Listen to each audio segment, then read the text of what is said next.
Hey, I'm Isaiah, and somewhere around here, there's a whole lot of seagulls.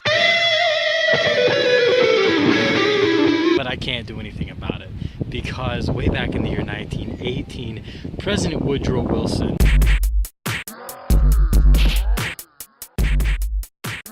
who was wanting really badly to unite the world in a new way after World War I, decided to find a cause that most of the nations could agree on, and that cause was birds.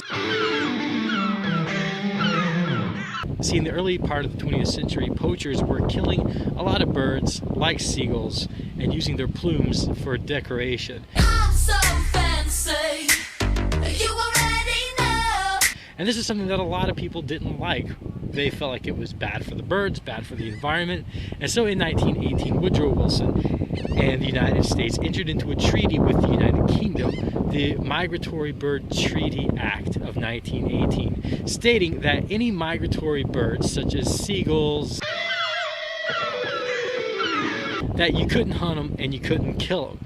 And this is significant in a lot of ways. One, it became one of the first big treaties post-World War I that started to unite people. Eventually, Mexico and Cuba and other countries like that signed on to the same treaty. It's also big for another reason, and that's because it was one of the first major environmental laws that was passed in the United States, the protection of birds. And it was also one of the first big successes of the Audubon Society. So, as much as I hate them, they're here to stay, at least as long as they're protected by the government. But I'm gonna go. I'll see you guys later.